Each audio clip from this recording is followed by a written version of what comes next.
وطول ما اخويا العمده فتح الله غايب اني جاي مجامه. مفهوم يا شيخ الغفر؟ محدش قال غير كده يا جناب، جايم مجام العمده. برضك طريقتك في الكلام مش عجباني. الله، خبر ايه يا شاهد؟ مالك صابح فارد جلوعك وحاطط شيخ الغفر على دماغك وزاعك ليه؟ معلش يا ابو الشيخ حامد، معلش، بس كل حاجه وليها اصول، كده ولا لا؟ طبعا كده. ولما اكون جاي من مجام العمده يبقى مجامي من مجامه ولا لا؟ معلوم. حلو جاوي. شيخ الغفر علوان بقى مش عامل اعتبار للكلام ده كله، وبيتصرف معايا كأني زي ما كنت الأول. ليه يا سي شاهر؟ عملت ايه بالظبط؟ أهو قدامك يا با الشيخ حامد، أهو بيقول لي يا سي شاهر. واخد لي بالك أنت من سي شاهر دي؟ ما قاليش يا جناب العمدة، ولا حتى يا عمدة بس من غير جناب. يا ريت على حد كده وبس، إلا أني واقف على حيلي وهو قاعد مكانه متنك. فيه شيخ غفر يقعد وعمدته واقف يا با الشيخ حامد. جل من لا يسهو يا جناب، جايم المجام. برضك مش عجباني. شايفه بيقولها ازاي يا با الشيخ حامد؟ ولا تزعل يا سيدي، أنا كمان حجفة. لا لا لا، انت لا يا با الشيخ حامد، انت شيخنا وبركتنا وكبرنا. اقعد اقعد، وبرضك ما يجراش عليك اللي يجرى على الغفر وشيخهم. لو اللي زاد وغطى بقى اللي زاد وغطى اللي حصل ليلة امبارح. ايه اللي حصل ليلة امبارح؟ ايه؟ لو انت مش فاكر ايه اللي حصل ليلة امبارح؟ ايه اللي حصل يا شاهد؟ قول لي. يرضيك يا ابو الشيخ حامد هو والغفر بتوعه يقطعوا عليا الطريق ليلة امبارح؟ ايه؟ يقطعوا عليك الطريق؟ ازاي؟ قدامك يا ابو الشيخ حامد اهو، اساله وخليه يجاوبك. جاوبني يا شيخ الغفر، ايه الحكايه؟ الحكايه اني منعت مصيبه يا مولانا. جاتني خبريه من غفير بصاص من بتوعي ان جناب جايم مجام العمده متفق هو واصحابه ينزلوا على عزبه السخاوي بعد العشاء. قلت في عقل بالي في الاول انهم اكيد قاصدين محل الخواجه بورتوس، وكفايه نقطرهم من بعيد لزوم الحمايه يعني. لكن وصلتني الخبريه التانيه اللي خلتني قرابه اني والغفر على كبر السخاوي وما نخليهمش يعدوا. وكان فيها ايه الخبريه دي يا علوان؟ اجابوا يا جناب جاي من المجام. إيه انت بتهتني يا شيخ الغفر ولا ايه؟ انفض اللي في جالعك. حاضر. البهوات كانوا ناويين يخرموا من عزبة السخاوي على عشش الصيادين بعد ما عرفوا ان كل رجالتها في البحر، وكانوا ناويين يتهجموا على حرمها. استغفر الله العظيم، اعوذ بالله من الشيطان الرجيم. ساكت ليه يا شاهد؟ ما ترد على شيخ الغفر. إيه الكلام ده كذب في كذب يا ابو الشيخ حامد. اللي قالوه لشيخ الغفر كذبوا عليه وركبوه مرجحة الهاوي. وانت عارف يا مولانا ان الصيادين والكفر بتاعهم كله في حمى السخاوية. يعني المشكلة مش هتبقى بين بشمين وكفر الصيادين، هتبقى بينها وبين السخاوية، واحنا ما صدقنا الحل هدي بعد عركة اول عم اول. معلوم. وانت كده عملت الصح يا علوان. وانت يا شاهر؟ اني ايه يا ابو الشيخ حامد؟ انت بدل اخوك العمده مؤقت، ولازم تتحكم في نفسك وتصوم مجام العموديه لغايه اخوك العمده ما يرجع من سفريته، وبعدها بقى اعمل ما بدالك. وقول له ما يسلطش الانفار والتمليه بتوع دار العمده على الفلاحين والاجاريه يخطفوا خزين بيوتهم. اقول لك ايه، لحد كده وكفايه من السعادة خلاص. انت مرفوض من مشيخة الغفر. فوق لروحك وخلي كلامك على قدك. صبرك امال يا علوان. دي روح دلوقتي شوف اللي وراك وكانك ما سمعتش حاجه. ماشي يا سيدنا.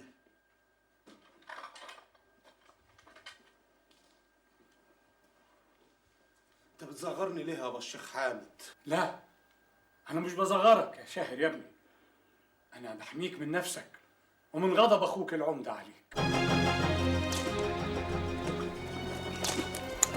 يا شاهر ما تجب.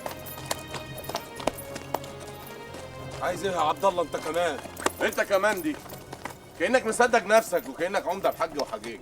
لو انت كمان جاي ورايا عشان تأتتني زيهم ولا ايه؟ وبعدين يعني فيها ايه يعني اما اكون عمده بجد وفتح الله غايب؟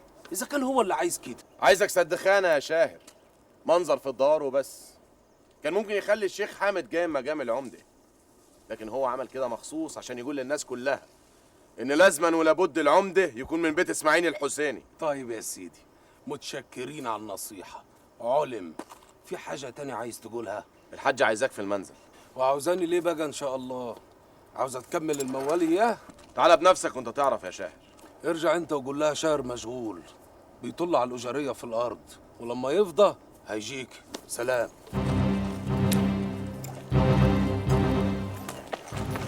اسمع انت وهو، عينيكم ما تغيبش عنه لحظه واحده، واياكم يلمح حد فيكم. ما تخافش يا سي عبد الله. اطمن، عيننا مش هتورب عنه ثانيه واحده. ازيك يا سليم؟ الله يسلمك يا سي شاهر، اتفضل. امال امك فين؟ لو كنت بدرت شويه كنت لحقتها. هي الوليه دي ما بتتهدش؟ سرحت فين النهارده؟ النهارده سوق الحمول يا عيني. وسحبت البت الصغيره في ايديها برضك؟ امال يعني هتشتغل بايه؟ وابوكي؟ راقد هناك في الخيمه، يجي من لفته يقضي ليله عند بورتوس، يسكر طينه ويرجع وش الصبح يفضل نايم لحد المغربيه، يقوم جعان ياكل اللي يلاقيه كله، ويضرب اي واحده فينا ايده الطلهي عيشها تجري في الكلب. وانتي مفيش افراح الايام دي ولا ايه؟ ان شاء الله تتهنى. افراح ايه؟ هو من يوم فرح اخوك العمده على خضره بنت السخاوي في حد سمع زغروطه واحده؟ يا بنت يا بنت، ماني قلت لك تعالى جوزك واحد من الغفر بتوعي وتبطلي كار العوالم، وهو تبقي قريبه. وابويا اعمل فيه ايه؟ لا يستحيل هيجوزني الا واحد من نور. سيبك من الموضوع ده، خلينا في المهم. عملتي ايه في عزبة الصيادين؟ واني هعمل ايه يعني؟ ما انت اللي ما رحتش، مع اني كنت مفضيه لك السكه ومجهزه لك كل حاجه. كله من نحس اللي اسمه علوان ده. سامع؟ ما دام فرسه هنا يبقى اكيد هو جوه. طب بينا نتدرى ورا الشجر لغايه ما يجي يمشي. طب وايه اللي يخلينا نستنى؟ ما خلاص عرفنا مكانه. ده اوامر شيخ الغفر وسي عبد الله، قال ما نفارقهوش لحظه. تعمل ايه عندك يا غفير التوهوب؟ انا بقول نزوق ونتحمى في شيخ الغفر. تحبوا ترجعوا لشيخ غفاركو بتشربوا دم عشان تبلغوه ان النوبه اللي جايه عليهم؟ عمرك يا سيدي، عمرك يا سيدي. هي حصلت؟ ده انا كده ما بقتش شيخ غفر ولا حصلت شيخه. ولو سكت على اللي حصل ده هبقى معيرة البراري كلها. بالإذن يا سيدنا، إحنا سمعنا منك لكن ما سمعناش كلام أخو العمدة. احنا ما بنكذبش يا شهاب. عليم الله، احنا ما قلنا الا اللي حصل. ومن غير ما يقولوا يا شهاب، ما انت شايف وشوشهم الخرزانه معلمه عليها خط خط. اكسر الشر يا عنوان، وما تخليش الغضب يوقعك في الغلط. يعني عجبك اللي حصل ده يا شيخ حامد؟ عايز رجالتي ينضربوا ويتهانوا ووقف ساكت؟ يكون شكل ايه قدام اهل البلد وقدام باقي الغفر؟ وازاي الغفر دول هيقدروا على البلد ويعرفوا يحكموها بعد هبتهم مطروح؟ طبعا ما يرضنيش ولا يرضي حد اللي عمله شاهد، لكن هو في الاول وفي الاخر جدع اخضر وعوده طري، ما الله الصالح بيه، وهنفوت له فرغه لحد اخوه ما يرجع ويبقى يحاسبه ويجيب منه حقك وحق رجالتك. ولا شرف ودي حناوي، جربوا هدايا هنا.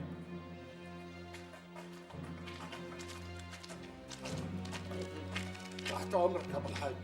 وامورنا يا مولانا، حقكم في رقبتي وانا هجيبه لكم. خلاص يا مولانا، لحدك ما يضيعش يا مولانا. يبقى انتهينا. ايه قلت ايه يا علوان؟ اللي تقوله ماشي على راسنا كلنا، بس انا ليا كلمتين معاك مش هنقولهم قدام الغفر. اتفضل.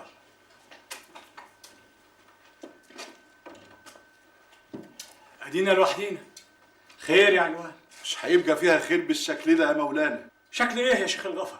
العمدة فتح الله طلعت في دماغه يسيب البلد من غير مناسبة ويسافر المحروسة، وفات لنا العمل الراضي اللي اسمه شاهر ده راكب على رسنه وعامل فيها عمدة بحج وحقيقي، واذا فرضنا ان فتح الله اتاخر والغايب حجته معاه، هيبقى ايه الوضع؟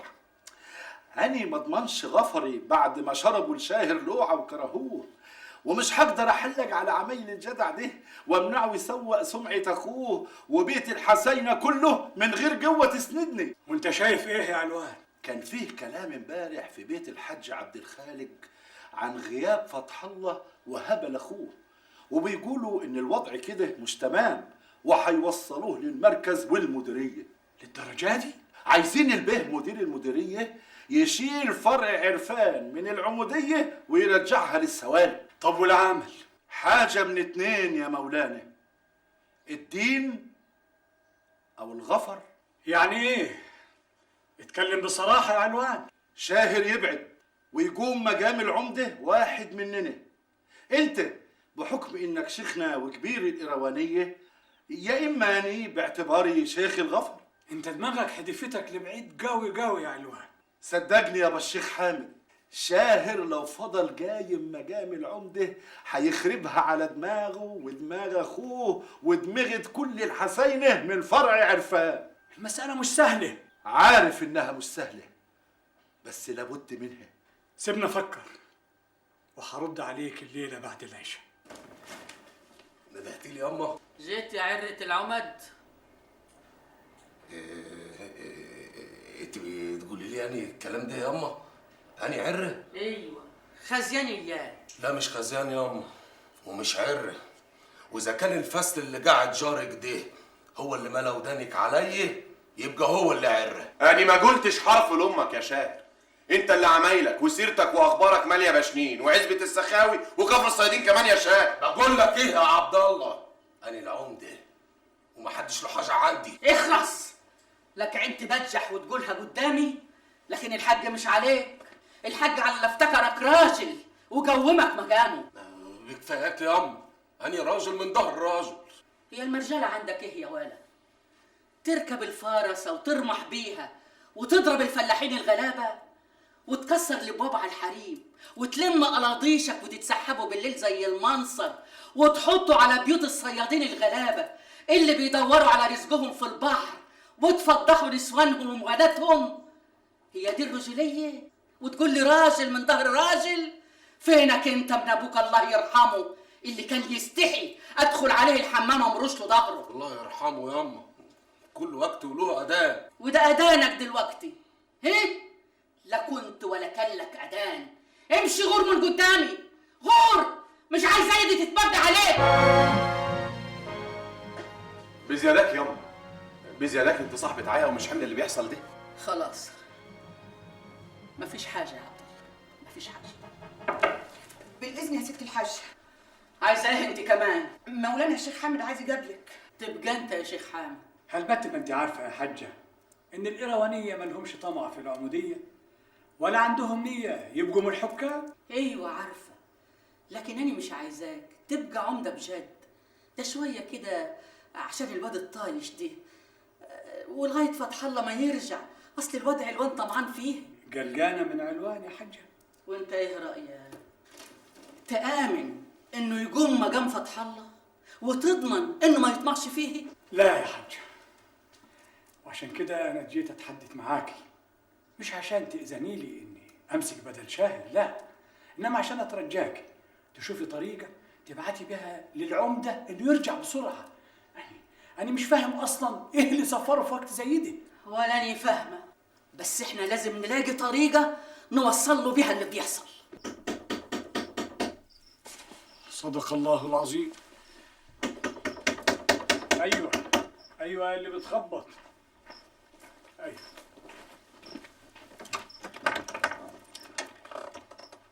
السلام عليكم ورحمة الله يا شيخ حامد. وعليكم السلام ورحمة الله وبركاته. اتفضل يا علام. يزيد فضلك يا مولانا. يا اهلا وسهلا، اتفضل اتفضل. شوف يا علام، أنا عاوزك في حاجة مستعجلة. خير إن شاء الله. عاوزينك تنزل المحروسة مرسال للعمدة فتح الله من غير ما حد يعرف ولا حد ياخد باله، وإن حد سألك قول لهم إن أنت عندي قرايبنا اللي في المنصورة. وليه الاحتياط ده كله يا أبو الشيخ حامد؟ أنا هقول لك، بس انت اسمعني كويس وطرطق ودانك. هالبت ما انت راسي على اللي حاصل ما بين شاهر اخو العمده وعنوان شيخ الغفر. زودوها قوي ومش ناويين يجيبوها البر. الكلام اللي اتقال في الجامع بعد صلاة العشاء الليلة مش لادد علينا يا شيخ الغفر. اللي عملتوه ده زي اللي عملوه الانجليز مع افندينا عباس حلمي. عجايب يا حاج، الجاب لجاب، لا شاهر كان خديوي ولا احنا انجليز. البلد لها عمدة يا شيخ الغفر، هو اللي مقوم اخوه مقاوم، يعني يبقى زيه لغاية ما يرجع، واللي مش عاجبه يبقى مش عاجبه العمدة. ده ايه ده؟ بسم الله ما شاء الله، تقولش مصطفى باشا كامل بيخطب؟ انت بتتمجلت عليا يا علوان؟ اوزن كلامك وانت بتتحدث مع كبير الحسين يا شيخ الغفر. انت كبير الغفر بره الدار دي بس، لكن اول ما دخلت هنا زيك زي اي فلاح في البلد. ودار الحاج عبد الخالق قبل دوار العمدة. الله اكبر، ده مش الجولي بس، اتابي كمان خلف وابو حليمه طلعت لهم السنه وسابقين كبيرهم. سامع يا بهيم منك له؟ جبتوا لنا كلام.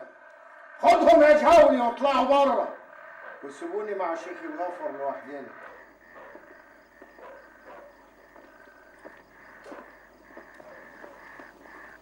طلعوا لكم الشاي يا تسوقي. وشربناه يا تجولي، كتر خيركم. وانت يا رمضان ما تورينا مكان ضرب الخرزانه. أنا ما حدش ضربني يا أبو حليم. مش هو يا أبو حليم اللي انضربه شرف وحناوي. اللي ما انضربش امبارح ينضرب بكره ولا ايه؟ اسأل شيخ الغفر، عندكم جوه. اللي انا مستغرب له يا حاج عبد الخالق انك محمود قوي علشان شاهر، مع اني عارف والبلد كلها عارفه انك لا بتطيقه ولا بتطيق بيت اسماعيل الحسيني لا في سما ولا في ارض. الحب والكره ملهمش دعوه بالاصول يا علوان.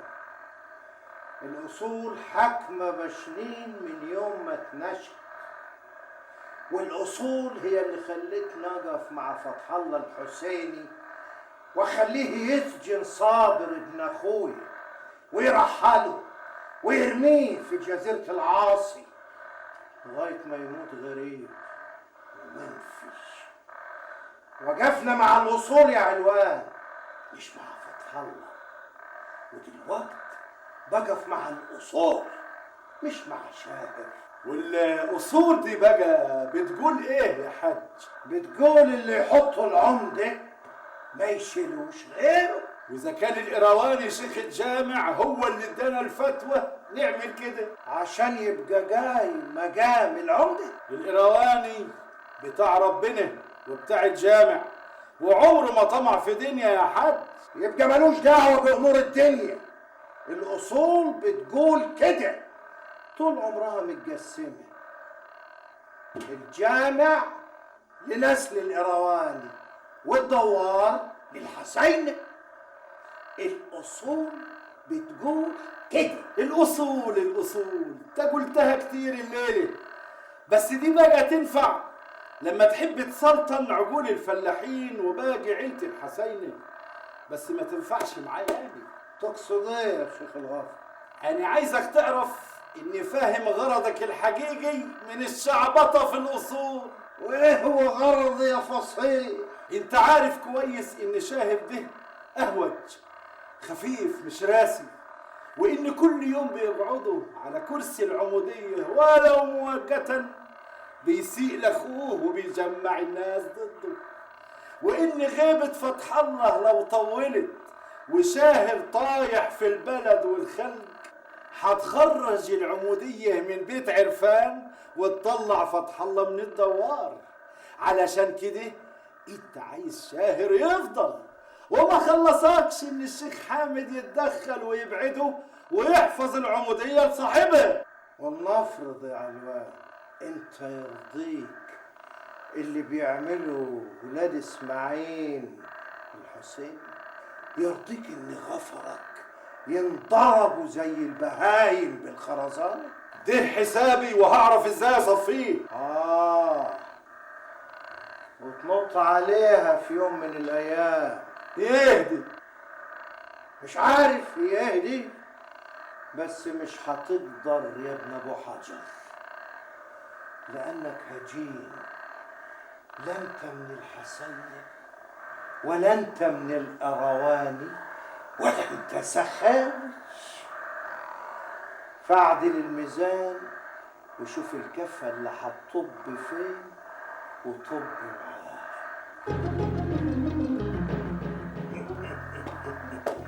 روح روح يا علوان يا شيخ الغفر، روح نام وحط دماغك على المخدة وفكر بعقلك.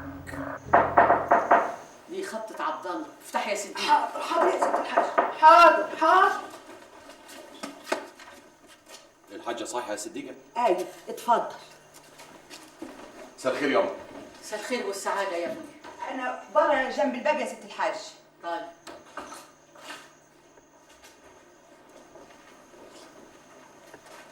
ها لقيته؟ لفيت عليه البلد حتة حتة ياما لحد ما رجليا حفيت.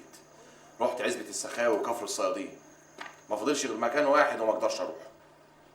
مكان اهدى يا ولد. خص سليمة النواريه. مش عرفك انه هناك؟ ماني قلت لك ياما لفيت عليه البلد حتة حتة. وبعدين في ناس شافوه هناك. ناس مين؟ قول لي يا ابني ما توجعش قلبي. الغفر اللي مكلفهم علوان يسرحوا وراه. بقى راجد عند سليمة من المغربية. وزع ابوها وامها واختها الصغيره. فرصتنا يا سيدنا. فرصتكم تعملوا ايه يا حناوي؟ اللي تشوفه يا سعلوان. ايوه بس سي شاهر ده مش لازم يتساب يا شيخنا. ايوه بس انت غفير العمدة الخصوصي يا شرف، وانا عارف انك بتحبه ومخلص له. لانه راجل ده حق ربنا، شه ودغري ومالوش في الحال المايل ولا الماشي البطال. بس اخوه مش كده، والبطن جلابه يا سعلوان. بس سي شاهر لازم يتربى. أنا عارف إن كرامتكم مجروحة ولا يمكن هتقدروا تنسوا اللي حصل بالساهل ولا بعد 100 سنة. لا هناوي ممكن ننسى في لحظة، بس بعد ما ناخد طار. عداك العيب يا شرف. وبعدين انتوا غفري رجالتي، والمشياخة مش كلام. أنا المسؤول أخلص لكم طاركم الليلة قبل بكرة. الليلة؟ ازاي بس يا سعلوان؟ هما النور بيلبسوا ايه يا شرف؟ زي العربوية يا شيخنا. ولبس النور اللي عندنا فين يا حناوي؟ في مخزن بيت العدة والكرباج، من يوم ما لمينا النور اللي حطه في غيط الشيخ يوسف. هتلبسوا لبسهم وهتاخدوا معاكم دسوقي ورمضان وتعملوا اللي هقول لكم عليه بالظبط. اعتقوني اعتقوني لوجه الله. خلاص يا خاينة. ده متجوزني حتى سأل ابوي. في ايه يا سليمة؟ دول قرايبك ولا ايه؟ اخلص. كنت اعرف تضرب بالخرطانة عندك الحكاية.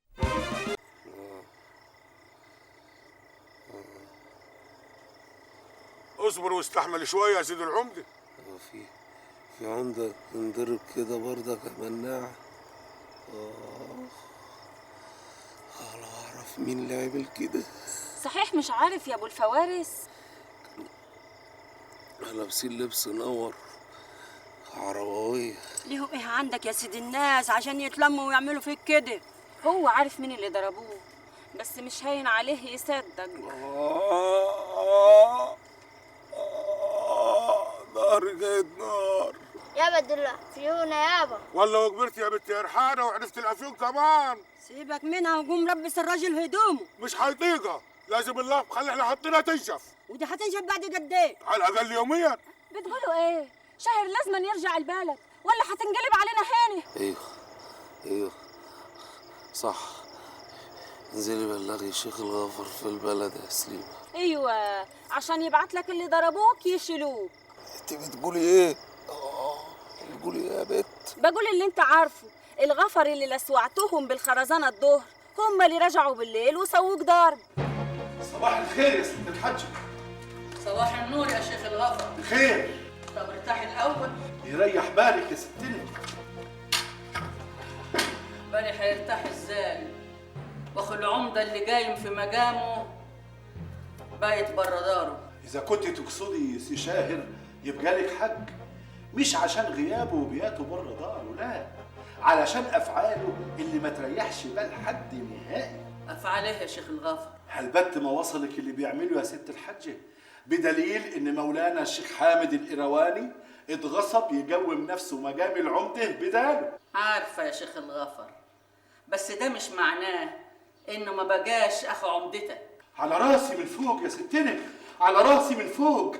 هو انا ما قصرتش في حقه، وعيني عليه، وغفر بيحرسوه هو وسي عبد الله منين ما يروح. اذا كان كلامك ده صحيح كنت عرفت هو بايت فين من ليله امبارح. ومين قال لجنابك اني مش عارف؟ يعني عارف. اي نعم. ومستني ايه؟ مستني الامر؟ ما تعودتش اقول كل اللي يوصلني، خصوصا لو كان الكلام داخل في امور واسرار تخص بيت العمده واهله، لكن لو امرتيني هقول. اديني بامرك، قول. البيه شاهر بايت في خص مناع النوري وسط مراته وبناته. بتقول ايه؟ سماح يا ستني، ما كانش قصدي ازعلك. ممنونين لك يا شيخ الغفر، مع السلامه.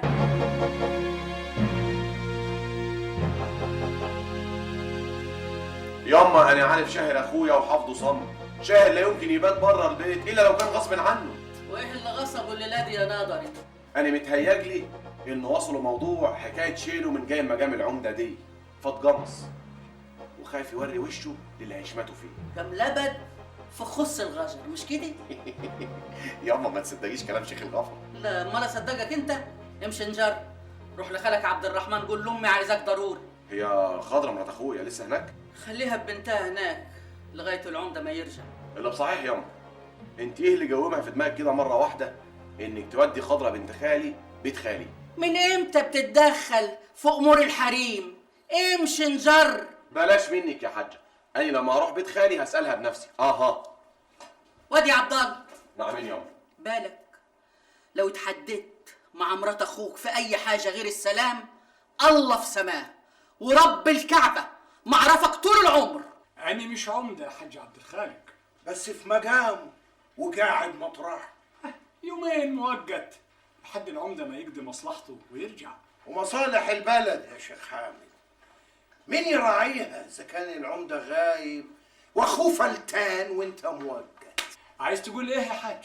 ما انا قلت اللي عايز اقوله يا مولانا، ولا ما سمعتنيش اياك؟ نحمد الله على نعمه السمع، ونحمده اكتر على نعمه الصبر. يعني ايه يا شيخ الجامع؟ يعني يا تفسر لي اللي تقصده يا تشوف اللي وراك وانا اشوف مصالحي. قصدي ان الفرصه جت لنا لحد عندنا. فرصه ايه؟ انا لسه مش فاهم. الفرصه اللي تخلينا نرفع الظلم اللي ساعدنا عليه فتح الله ونصلح الغلط اللي غلطناه. ظلم ايه بقى اللي احنا ساعدنا عليه فتح الله؟ وغلط ايه اللي وقعنا فيه؟ الظلم حصل لما وافقنا ان فتح الله يركب العموديه ورمينا صابر ابن العمده في حضن المالح. والغلط اننا تطينا رسنا وسلمنا له وعاهدناه، واول ما شطح نطح ساب البلد وسافر المحروسه ورا نصيبه عزام وجماعته القدام، وركب اخوه على راس البلد، اخوه الخسران، عشان يطيح فيها من اولها لاخرها وينط على بيوت كفر الصيادين ورجالته غايبين ويعاشر النار والاوباش. ولما عرفنا شلناه وتحملت تاني المسؤوليه. لكن الغريبه يا حاج انك مش لادد عليك اللي عملناه، وقلت لشيخ الغفر انك مش موافق على خلع شاهد، ودلوقتي بتقول فيه اللي قالوا مالك في الخمر. الله، ما ترسينا على حال يا كبير الحسينه.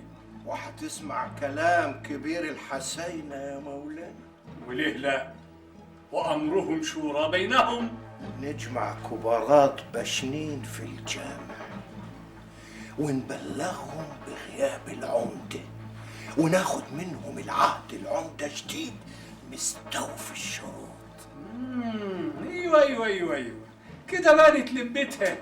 لكن عشان اريحك واجيب لك الخلاصه هقول اللي لازم تسمعه وتحفظه وتفهمه للشله اللي حواليك. اولا العمده الشرعي اللي احنا اخترناه وعهدناه واتبلغت بيه السلطات واتختم على حجة عموديته من مدير المديرية هو فتح الله اسماعيل الحسيني. ثانيا حامد الإيرواني شيخ الجامع لا يمكن يخالف السلطة الشرعية. ثالث حاجة وأهم حاجة إن السعي للفتنة عند الله أشد من القتل ويقام على مرتكبه الحد. وأنا حبلغ أهل بشنين بالكلام ده وحقوله يوم الجمعة اللي جاية. بتبعنا العيل سايب بلده وداير يرمح ويتصرمح.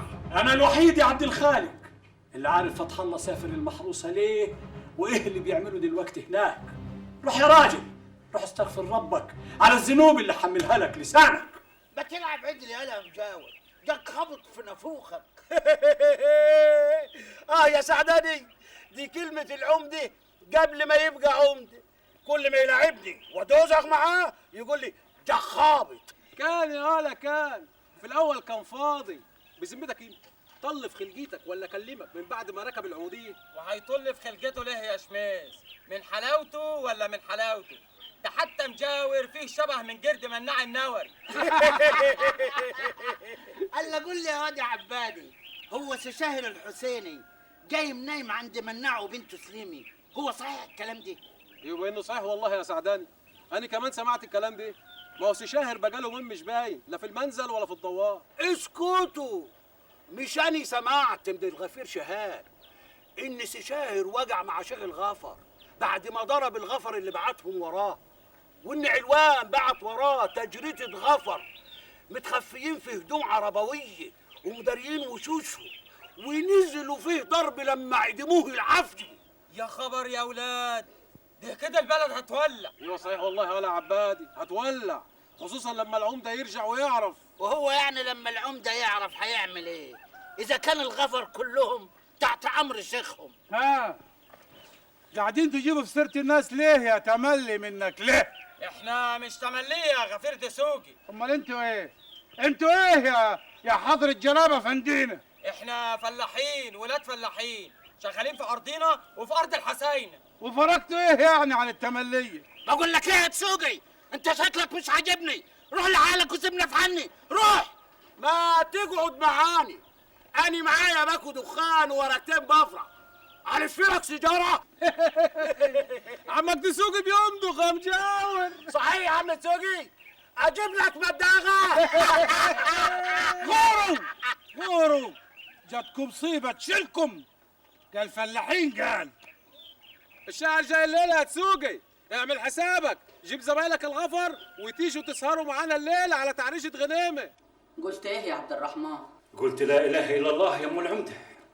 انا بعت لك اشورك بصفتك اخويا وخالي ولادي، مش بصفتي ام العمده. وانا ما تاخرتش. يعني انت حاطه عينك على حد من بنات السخويه؟ بقالي كتير بعيده عن بيوت السخويه وبناتها كبروا وما اعرفش حاجه عنهم. قلت انت وسكسجه تدلوني. احنا خدامينك. بس ايه يا عبد الرحمن؟ بس يعني سمعة شاهر في الزمان ما بقتش حلوه. يعني ايه يا عبد الرحمن؟ انت عارفه ولادي غاليين عليا قد ايه، من فتح الله لحسن الصغير.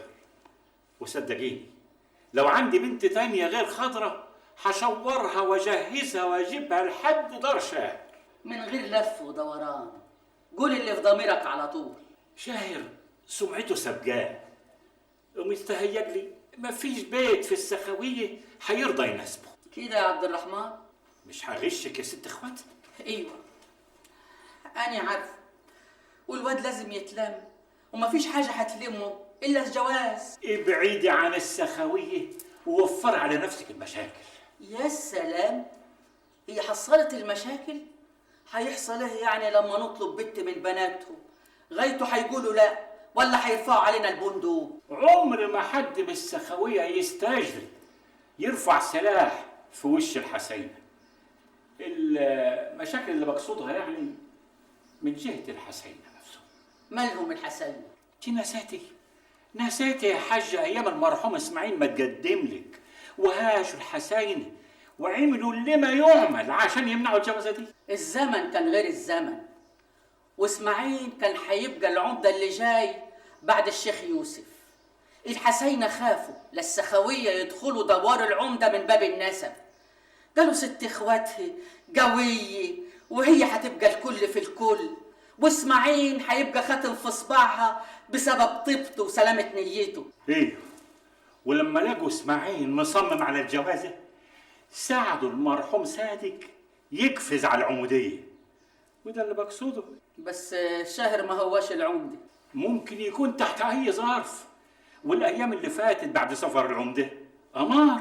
ايوه، تعرف انه لابد في خص الغجر بره بشنين. ايوه سمعت، وعرفت كمان ان الشيخ حامد عزله وجوب نفسه بداله، بس ده ما يغيرش بلا الامر شيء. خلاص سلمني على سكساجة وخضر، واني هشوف لي سكة تانية بره بشنين وبعيد عن السخاوي. اما مالكش حق صحيح يا حاج، ليه ما قلتلهاش على صبحة بنت عبد الموجود؟ حرام عليك يا يما، دي صفحة طيبة وتستاهل راجل طيب وصالح، وربنا قال الطيبون للطيبات. اهي بنتك ردت عليك اهي. ردت المية في زورها. ازاي تقولي كده على سلفك اخو العمدة جوزك وسيد الزمان كله؟ أنا ما قلتش غير الحق، وأني شاهدة بنفسي على عمايل شاهر، ولازم فتح الله يحرص منه ويلجمه. بس لحد هنا وتسكتي يا خضر. اوعك تدخلي ما بين فتح الله واخواته، مالكيش دعوه. ايوه سيبيه هو يتصرف من دماغه. ماني سايباه يابا، هو أني حتى أقدر أتحدد معاه؟ ايوه كده، خليكي بعيد الكل يحبوك. انا رايح الحق المغرب في الجامع، ويمكن اقعد شويه مع الحاج يونس. بالسلامة حرما مقدما. جامع ان شاء الله. بقول لك يابا. نعم يا خضر. هي عمتي ما قالتلكش العمدة بينه شاب قريب ولا لا؟ لا يا خضر، بس متهيألي انه جرب يرجع. يا رب السلام. خضرة على بد ما وحشك. أمال يما، مش جوزي وبنتي، بس مش حلوة قعدته في مصر وسايبك كده. والنبي يما ما تلعبيش الوسواس في دماغي. يا بنت مش قعدته في مصر مع ضرتك بنت عزام؟ ما سافرلهاش مخصوص يما، ما سافرلهاش مخصوص، وكفايه زن على وداني بقى. يا خايبة داني بوعيكي ما تنسيش ان الكفة لغاية دلوقتي مايلة ناحية الجازية، وانتي ما جبتلوش الولد. لا ما بتعيط. الضعف.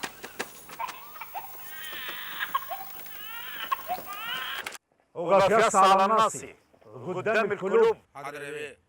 والرمح بان في ايديه، قال له سلم يا جبان، قال له سلم يا جبان، وانا اديلك الامان تفتكر وحصل ايه. دياب ما يسلمش ابدا. لا هيسلم، ابو زيد ما حدش يقدر عليه. دياب ابن غانم هو البطل، وهيغلب يعني هيغلب. بقول الله ابو زيد هو اللي غالب. العشاء عند الليله دي يا عم يا شاعر، خليك مع دياب. النص ريال اللي حلت اهو، بس ابو زيد هو اللي يغلب. خد النص ريال اهو. قال الراوي يا ساده يا كرام: اللهم صل على الهادي شفيع الانام. عندما وصل الامير ابو زيد الهمام الى تونس الغرب، وتقابل بالامير علام، وانا وانتم نصلي على النبي باهي الجمال عليه الصلاه والسلام. صلي على رسول الله. وبزنقة المعارك يبان همة الرجال، في زنقة المعارك يبان همة الرجال.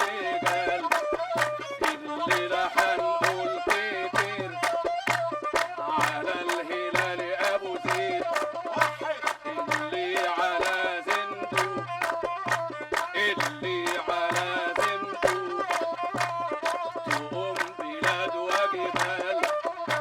ابو زيد هو البطل اللي ملوش مثال. وصاية مين دي؟ ما تقول الحقيقة. الليلة ليلة دياب ابن غانم. لا بقى بالصلاة على النبي، الليلة ليلة الزنات. وأنا بقول دي ليلة أبو زيد. ولا يا غنيمة قول لي بهانه تحضر لي كرسي الدخان. كرسي الدخان بتاع الحاج عبد خالد. من عيني. اقعد يا جولي. يلا يا عم يا شاعر سمعني. ما تاخديني معاك يا ست الحاج. انت عارفه انا رايحه فين يا وليه؟ انا ما اعرفش حاجه غير اللي بتقولها لي. تبقي تتكتمي عشان لما اعوزك هقول لك تعالي معايا. حاضر.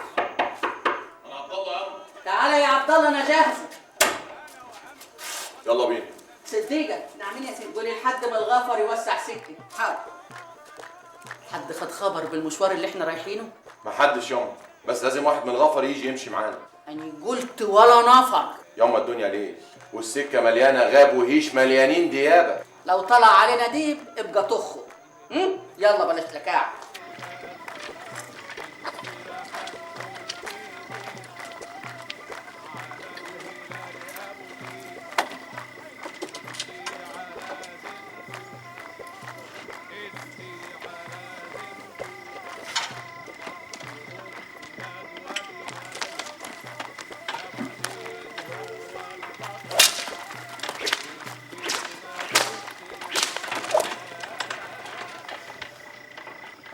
هما الجماعه رايحين فين؟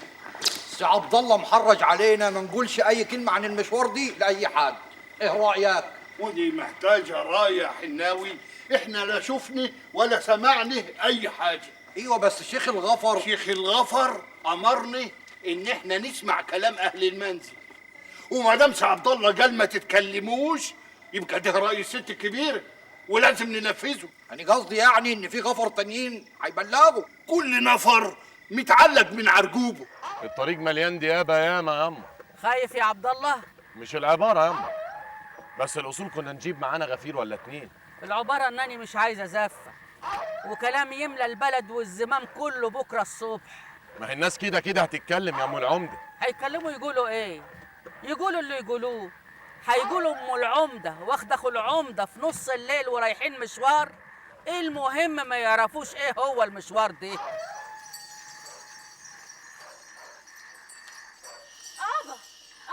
ايش في ايه؟ اللي حسبته لقيته. مش قلت لك بشنين هتنقلب هنا لو شهر ما روحش. اهلا اهلا ست الحاجه ام العمده. يا لا بنا يا اولاد، ده احنا زرنا النبي. سهل يا سعيده واعمل الواجب. اسكت يا جدع انت وانكتم خالص وشوف اسمك ايه النهارده. محسوبك دند مناع ابو شلوع. هتاب الدنيا نورت. اتفضل يا ستنا. شاهر فين يا جندي؟ نايم يا ست الحاجه. طب امشي نجر وصحيه. انا خدامكم بس مش هيصحى. قطع لسانك. يعني ايه مش هيصحى يا عرة النور؟ يقصد ان احنا مدين لشاهر بيه تحويش هتنيمه عشان ما يحسش بالوجع. صرخته يا قلبي كانت جايبه لاخر الدنيا. قلنا ننيمه عشان يرتاح وهيصحى على الفجر ان شاء الله. روح الفح اخوك على كتفك وهاته. حاضر يابا. وانت سيب فرسة شاهر. حاضر يا ست. وانت خدامتك سعيد. فين بنتك الغزية؟ اني هو تحت امرك يا ست الحاج. ايه اللي جابكم بشنين؟ انتوا نور رحالة ما بتعمروش في حتة. احنا ورا رزقنا يا ست الحاج، منين ما يكون نكون معاه. رزقكم خلاص انقطع من هنا. ياما شاهر تقيل جو مش قادر اشيله لوحدي. انت روح ساعد سيدك عبد الله. حاضر يا ست. وانتي تعالي. 20 جنيه اهو خديهم، ومش عايز اشوف خلقة حد منكم هنا. وعلوان جاي هو والغفر، لو لقى حد منكم هيترمي في جزيرة العاصي. دي فكرة تودي في داهية يا الحاج، يقطع التطورة وسنينها. جاك خابط يمزق ضلوعك. أنا يا جولة كل الكلام ده. ما هو يابا الحاج، اما تبعتني مشوار زي ده معناه انك كارهني وعاوز تخلص مني. وهكرهك بمناسبة ايه؟ شابط في رقبتي ومثبت ايدك. معقولة؟ في حد في الزمام ده كله يقدر يلمس رقبة الحاج عبد الخالق؟ امال قاعد تولول على ايه؟ خدنا على جد عجل يا ابو الحاج. لما تقول لي يا جولي اخطف رجلك لجزيرة العاصي وشج على صبر الحسيني وبلغه رسالة. أني أفتكر الكلام ده في عجل إيه؟ تفتكر أو ما تفتكرش تقول حاضر وخلاص. قولنا حاضر. أني أعرف الطريق إزاي؟ ولو عرفت طريق البحر اعدي ازاي للجزيره من غير ما حد يساعدني؟ ولا ما انتش سامع الكلام اللي بيقولوه على الجزيره الملعونه؟ كلام ايه يا خايب؟ أنا أوعى الدنيا بالحج أسمعهم يقولوا إن مفيش نفر قدر يخشها وطلع منها، وإن الجن ساكنها تدخل لكن ما يسيبوكش تطلع منها. طب فز قوم وصلني وهفهمك حكاية الجزيرة. يلا. ولا يا غنيمة. محسوب جنابك يا سي الحاج. عايز فلوس؟ خيرك مغرقنا يا كبير البلد. لا بجد. مش عايز اللي تشوفه يا سيدني. خد. عليك جحش. يلا. بقول لك ايه، بكره خلي بهانه تيجي عندنا في الدار، الحاجه محتاجه لها في غسيل الغله، ها؟ ما تنساش. حاضر حاضر. مع السلامه يا كبيرنا. مع السلامه يا كبير البلد. مع السلامه يا سي جولي. مع السلامه يا نورتنا. قلت ليه حاضر؟ أنا مش أخدتي دار. ليه بس يا بهاني؟ عايزه تسودي عيشتنا وتخربي بيتنا؟ أما صحينك فيك عرق ناوري، والناور ما بيهمهمش عرض ولا أرض، وما عندهمش أي همية لأيها حاجة. جرالك ايه يا بهاني؟ انت اتخبطت في نافوخك يا بت ولا ايه؟ قصدك ايه بالكلام ده يا بت؟ قصدي أقولهولك تاني، الراجل ده على سن وشبته لكن عينه زيغ، وحاططني في دماغه ومش هيعتاجني، وسبق لي نبهتك وانت عملت ودن من طين وودن من عجين، زي ما يكون مش همك اللي هيعملوا فيا. يا بت انت مالك به يا بت؟ انت هتبقي مع الحريم، والحريم بيبعتوني له وما يستجروش يعصوا له امر. ايه رايك بقى؟ عايز نروح برضه؟ تروحي؟ راحت الميه في زورك. لا طبعا.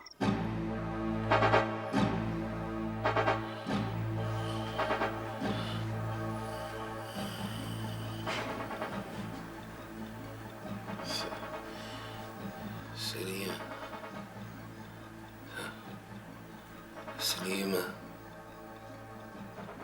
سليمة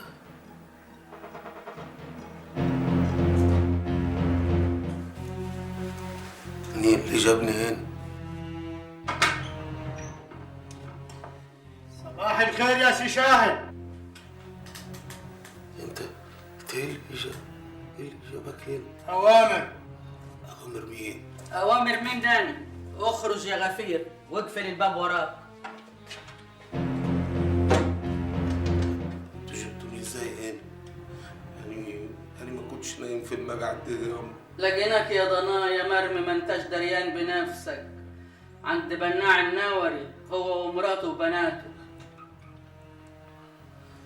هو غرضكم ايه مني دلوقتي؟ انتم مش شلتوني من جاي مقام العمده وبعتولي الغفر متلتمين ولابسين لبس نور عشان يضربوني؟ انت اللي جبته لنفسك، انت اللي صرخت بعلى صوتك للناس وقلت لهم انا مش قد عشم اخويا فيي، ومن هبلك وخيبتك طعنته في ظهره وخليت عدوينه يطمعوا في العموديه وينتهزوا اي فرصه علشان يركبوها، والفرصه دي كانت انت. لكن لولا ربنا الهمني ولمينا الحكايه كان كل شيء راح، ورجع اخوك لقى عربيه واتنين غفر بيستنوه علشان يرموه في جزيره العاصي. ما انتش منقول من المقعد ده، فاهم؟ ومعاك الغفر مربوطين فيك زي ضلك لغايه ما يرجع اخوك بالسلامه ونشوف هيعمل ايه. استني ياما استني ياما، انا ما ترميش زي ولاد الليل وحراميه المواشي كده. انا قلت ما انتش منقول من المقعد ده، وهي كلمه وقلتها لغايه ما يرجع اخوك. يا غفير اقفل الباب.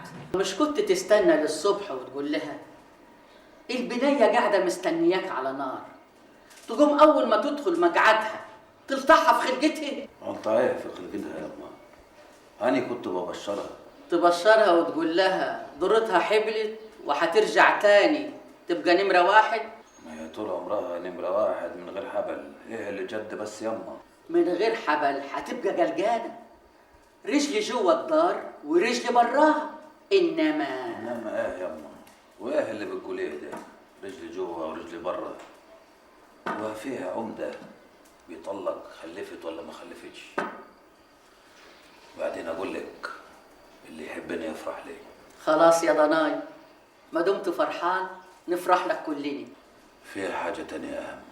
اهو الاهم دي هو اللي انا عايز اعرفه. انا جرياه على وشك من ساعه ما رجعت وقلت لعبد الله فتح الله متغير.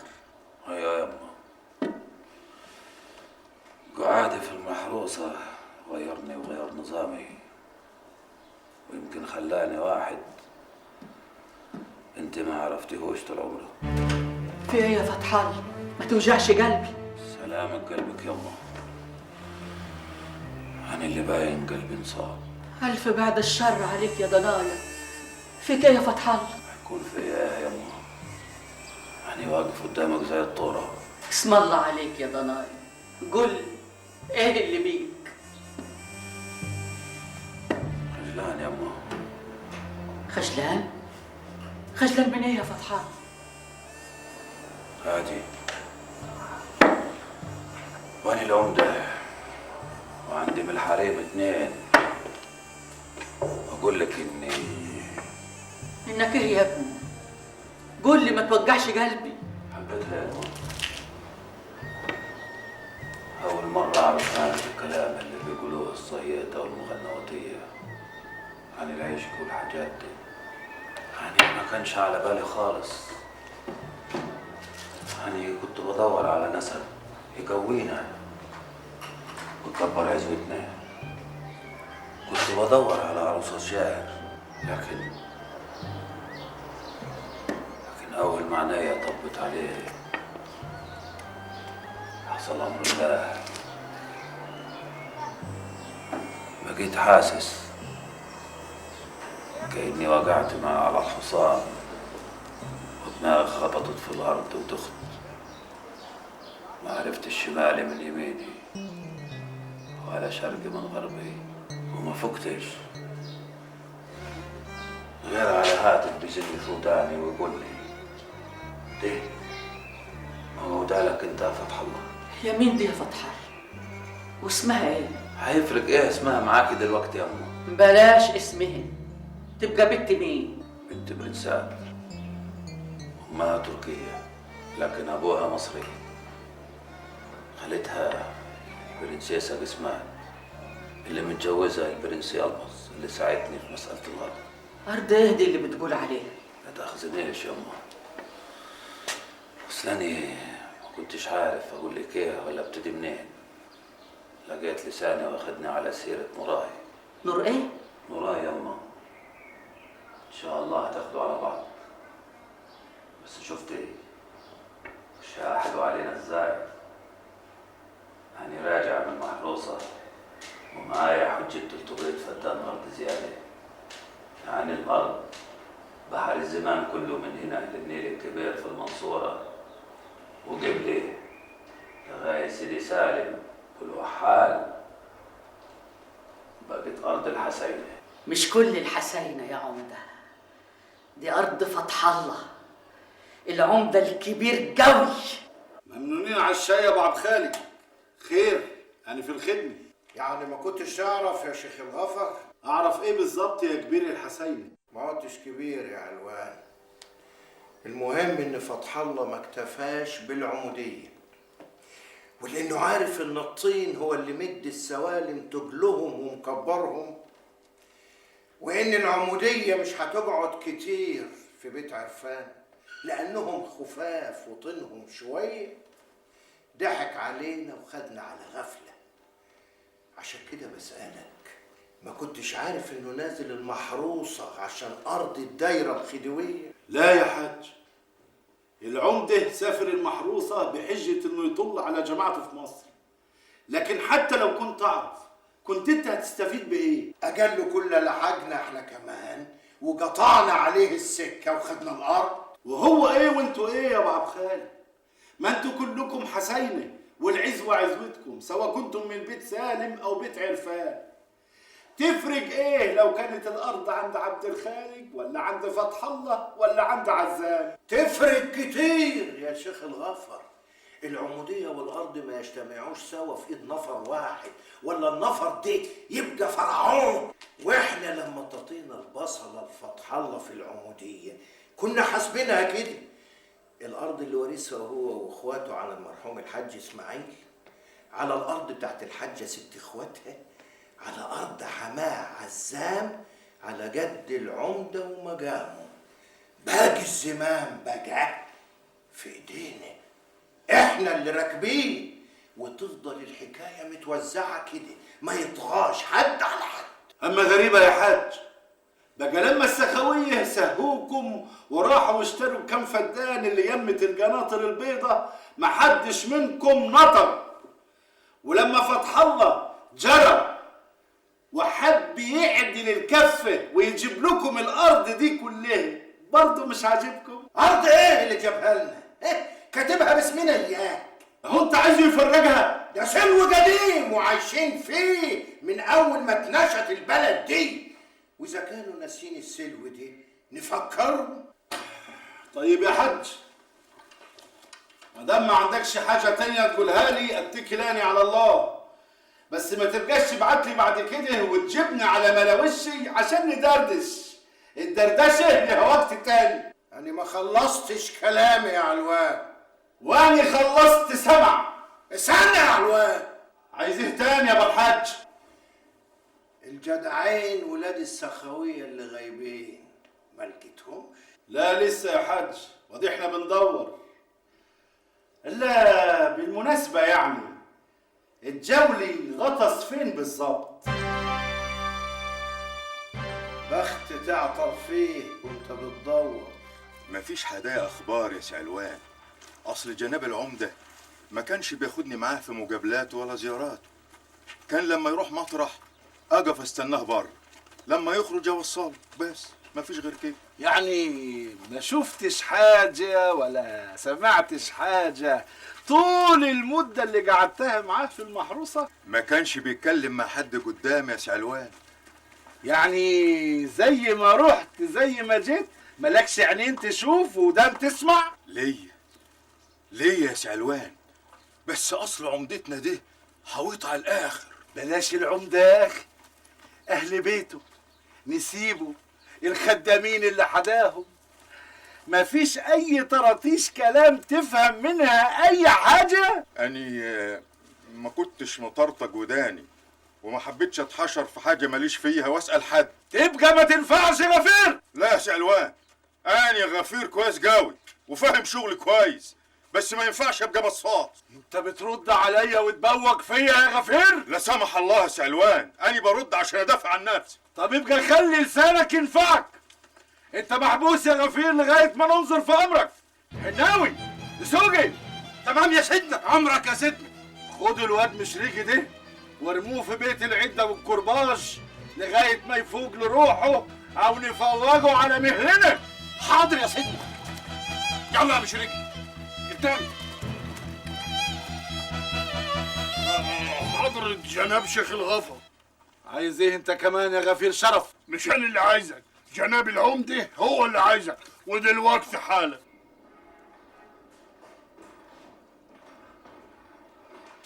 السلام عليكم يا حضرة العمده.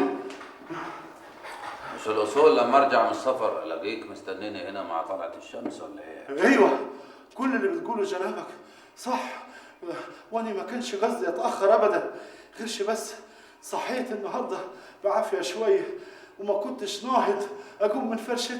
سلامتك يا شيخ الغفر. علشان كده قمت وجريت على دار الحاج عبد الخالق. الحاج عبد الخالق هو مين؟ هو اصله غير اصله ولا فصل. جيب اللي عندك. هجيب ايه من عندي؟ هكون عايز منك ايه غير اخبار البلد واحوال اهاليها واللي حصل فيها من ساعه ما سافرت. ايوه فهمت. حاضر، حرست جنابك على كل حاجه من اول دبه النمله. ايه ده؟ محدش فيكم هيستجرى يجيدني. مش بخطرنا يا مشريكي، دي اوامر الشيخ الغفر. شيخ الغفر ما قالش جيدوه، شيخ الغفر قال ارموه في بيت العده وبس. ما هو اللي بتحسوا يقعدوا في البيت ده لازم يتجيدوا. بقول لك ايه، انا غفير. ايوه غفير، مش مجرم ولا تملي بتأدبوه. ما انت غفير تبقى عارف الميري يا مشرقي. يا سلام يا حناوي، هو ده بقى الميري؟ ما تحكوش مع خبيث زميلكم، هو كتير. على ضمانتك؟ ايوه على ضمانته، وشغلتي ايه؟ خدمجاتي. خلاص يا حناوي بلاش تجيدوا. عين العقل يا غفير. عملته طيب. مالك بتتكلم كده زي ما تكون بتهتينا ولا تكون بتهتينا يعني؟ يكونوش عملوك شكافر واحنا مش داريين. مالوش عايز الكلام ده يا حناوي، وخلينا في الامان. النهارده علوان غضبان عليه، بكره يصفاله، ما انت عارفه جلاب زي البحر المالح. يلا. ومع ان حماد وجعفر لما انقطعت اخبارهم كانوا بعيد خالص عن العب بتاعنا، لكن ما قلتش ماليش دعوه بيهم، ماليش صالح بيهم. بعت غفر يدوروا داير ما يدور زمان بشنين، ولغايه السعاده فيه رجاله سارحه في البراري بتدور عليهم. كون جرى لهم ايه يا شيخ غفر؟ المنصر يا عمده مفيش غيره. ولاد الليل طايحين في البراري حوالين البحيره وفي السياحات وغابات الهيش، وقاطعين الطرق من فوق لتحت ومن شرق الغرب. كانوا عايزين منهم ايه؟ ما اظنيش كان معاهم فلوس. اللي عرفناه يا سيدنا ان كان نيتهم مشوار صد رده لتسوق. الظاهر كان لهم مصلحه هناك، ولا عايزين يزوروا ويرجعوا. يزوروا مين يا شيخ الغفر؟ سيدي ابراهيم طبعا. معك حاجه تانية في جرابك؟ لسه في جرابي اهم حاجه. أنا سامعك. الحاج عبد الخالق الحسيني بعت الجولة مأمورية نواحي البرولوس. مأمورية ايه دي؟ والله يا عمدة البصاصين اللي قطروه ما قدروش يكملوا.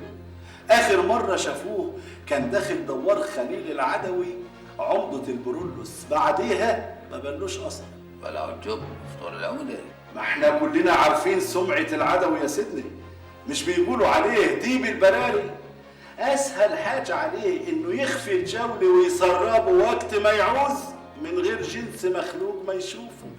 لو كان الموضوع اللي رايح له فيه مش عايزينه يبان للبصاصين بتوعك، يعني كشفوهم. المهم ايه الموضوع اللي الحاج عبد الخالق عايزه من عمدة البرولوس؟ السؤال ده ملوش غير رد واحد وانت عارفه. المهم خلي شرف يعدي على الحاج عبد الخالق ويقول له فوت عليا بعد المغرب. حاضر يا سيدي.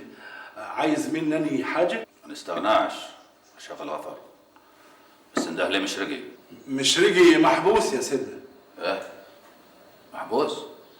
ومين اللي حبسه؟ انا يا جناب العمده بقدره علشان داس على الميري. داس على الميري ازاي يعني؟ بوق في وشي وكلمني بطريقه ما فيهاش ميري، وحبيت اربيه واحبسه يومين. مشرقي يبعت في داره الليله وانت اللي هتطلعه، وهتقول له انك شديت ودنه علشان دي اول غلطه، وتقول له يفوت عليا قبل ما يروح. انت عايز تصغرني قدام غفر يا عمده؟ انا لا عايز اصغرك، كنت بعت شرف غفير الخصوص يطلعه، لكن انا بقول لك في ودنك علشان يبان الموضوع انه من ايدك دي لايدك دي. وايه قيمه غفير غرباوي مقطوع من شجره زي دي عشان نعمل له حساب؟ القيمه دي انا اللي عارفها واللي بقوله يتنفذ. خلاص يا سيدنا، امرك بالاذن. استنى. خير يا سيدنا. مين الغفر اللي لبستهم لبس النار وغطت لهم وشهم وخليتهم يضربوا اخويا شاهر؟ مين علوان؟ أنا لا لبست ولا قلعت ولا بعت جنس غفير يمس شعره من راس شاهر. ده هو عدم المؤاخذه اللي خلى العيال النور يغيروا على الغزيه وترصدوا له وضربوه. النار بيحوموا طول عمرهم حوالين البلد من بره، ما يستجروش يغزوا فلاح. ازاي بقى يمدوا ايدهم على اخو العمده؟ يا موم معلش انا هبلعها. لا مش هبلعها، هخليها واقفه في زوري لحد ما يجي الوقت والحساب يجمع.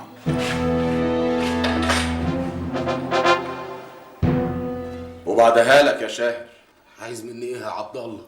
عايز اعرف هتفضل لابت في مقعدك اللي حبستك فيهم والعمده بعد ما العمده جه وسامحك وقال لك روح وتعالى مطرح ما انت عايز؟ وقابل الناس بأني وش اقول ايه للفلاحين والتمليه لما يقعدوا يتنجوروا ويتغمزوا عليا ويقولوا ادي شاهر اللي كان عامل فيها جنعور ضربوه على ظهره زيه زي العبيد. امرك غريب يا شاهر، ما هو انت لازم يجي يوم وتخرج، واللي لابد عنه ما تهربش منه. لا يا عبد الله، انا مش عايز اقعد في البلد دي. عشان خاطري يا عبد الله، عشان خاطري كلم الحاجه ام العمده خليها تسفرني تسوق عند عمتي زي رضوانه. هو ده اللي حصل في مشوار المحروسه يا ابو حامد. وده مش قليل يا فتح الله يا ابني، ما شاء الله عليك. ده انت نشيت واسست عزوه للحسينه هتدوم باذن الله تعالى لغايه يوم الدين. لا، وضمنت العموديه لبيت ولاد عرفان الحسيني. مش كده وبس، ده انت ابتديت سلسال جديد اوله من عندك انت. يعني اللي هيحكوا حكايه بشنين بعدينه هينسوا اللي قبلك وهيبتدوا بيك، وكل اللي بعدك هينسبوه ليك. كله بركاتك يا مولانا، لكن انت راجل ضميرك خالص وقلبك نظيف، والباقيين مش هيحسبوها زيك. مش هيقولوا فتح الله عملها للكل، هيقولوا اشمعنى ولازم يكون لنا فيه. انا عارف انت تقصد مين يا فتح الله، لكن ما اقدرش اقول لك غير حاجه واحده بس. كلمتك فرمان وطاعتك واجب، ومش واجب وبس، لا دي فرض كمان، وبأمر القرآن. يقول المولى في كتابه العزيز: أعوذ بالله من الشيطان الرجيم، يا أيها الذين آمنوا أطيعوا الله وأطيعوا الرسول وأولي الأمر منكم. صدق الله العظيم. يعني انت معايا يا مولانا؟ ومع الحق اللي بتحكم بيه يا فتح الله. لكن قل لي، أنا سمعت إن الحاج عبد الخالق جاي لك بعد صلاة المغرب. إيه رأيك لو تخلي الكلام يبقى قدام الكل في الجامع؟ الكلام اللي هقوله للحاج عبد الخالق مش محتاج لما، هما كلمتين في السياسة الجوانية قوي، هقولهم له على جنب من غير شوشرة. وهو كذلك. أنا بس حبيت أنبهك إن الجامع ممكن يبقى سندك لو احتجت في أي لحظة تجمع الناس حواليك. أنا عارف، ومش هنسى أبدا العهد اللي اتنشت عليه بشنين. الأمر شركة بين شيخ الأراونية وكبير الحسينة. بارك الله فيك يا عمدة. السلام عليكم. وعليكم السلام ورحمة الله وبركاته. شرف. تحت امرك يا جناب العمده. في حد مستني بره وعايز يدخل؟ مشرقي يا سيدنا بيقول ان جنابك اللي طلبته. خلي مشرقي يستنى، وانا هطلع اشوف الحاج عايزاه ايه. شاهر مش عايز يقعد في بشنين، حامل هم المعيارة والبستافة وطالب الإذن إنه يبعد. يبقى لحد فين يعني؟ يعني بيقول لي تسوق عند عمته واخته هناك واخوه حسن برضه. ايوه، بس دي حاجه كان ممكن نتحدث عليها براحتنا، ما كانش في داعي تبعتي وتبين على ملا وشي. هاني خوفي وقلقي لاخوك يسرق الود ويمشي من ذات نفسه، ده اللي خلاني ابعت لك.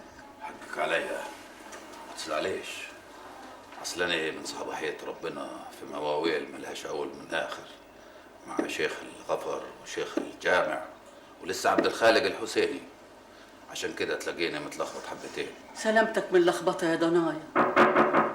ايوه يا صديقه. داني وشاهر ياما قالوا لنا اخويا العمده هنا، قلنا هي فرصه. يا شاهر، حكايه السوق دي على حد علمي ما فيش عمار بينك وبين جوز عمتك. ايه يا اخويا، بس رضوانه وحسن هناك وهم يومين زياره لغايه لما ارسى على بر. البر اللي ترسى عليه انك تتجوز ويبقى لك بيت وعيشه تلمك. حتى لو ده حصل ياما مش عايزه في البلد دي. البلد دي بلدك، لا اذتك ولا ضرتك، وانت اللي ركبت شطانك وطحت فيها، ما رعيتش حرمه دار ولا جار. وخدت جزاتي واتبهدلت، مش هفضل قاعد فيها بقى لغايه لما كل حي يتمسخر عليا. ابعد واروج حالي لغايه لما ابقى قادر اجيها واحط عينيا في عينين كل نفر فيها. ساعتها مش هتاخر يا اخويا. وعموما لو مش لادد عليكم تسوق، انزل المحروسه لخالتي بهيه. لا تسوق ولا المحروسه. عبد الله، عملت ايه في المشوار اللي بعتك فيه لكفر الشيخ؟ الحاج غازي الهاتمي قال لي العمده يؤمر واحنا نطيع الامر، واللي هو عايزه يجهز وقت ما يريد. ايه حكايه كفر الشيخ دي ولازمتها ايه؟ يعني فكرت يكون لنا دار في كفر الشيخ؟ افتكرت ابويا الله يرحمه لما كان بينزل هناك كل سنه في مولد سيدي طلحه، كان بيقعد اسبوع ولا اسبوعين ويرجع يحكي لنا انه كان بيقعد عند عطار اسمه غازي الهيتمي، وشفته في ميتة ابويا مره، ورحت زرته مرتين، مره في حجه ومره في جواز ابنه، وانا بفكر دلوقتي يكون لنا دار هناك. يعني قصدك شاهر يعيش هناك؟ وليه لا؟ لوحده؟ يما وانا اخاف يعني انت تخرس خالص. المسألة دي بسيطة يا أمه، نبعت معاه حد يخدمه وغفير لازمه ويحرسه. طب وليه ما يتجوز ويفتح دار هناك؟ يتجوز كده في يوم وليلة زي ما تكون العروسة واقفة تحت الدار. ايه العروسة موجودة ومش هنلاقي أحسن منها. يما جواز ايه دلوقتي؟ احنا في ايه ولا في ايه؟ اصبر يا شاهر لما نعرف الأول هي مين.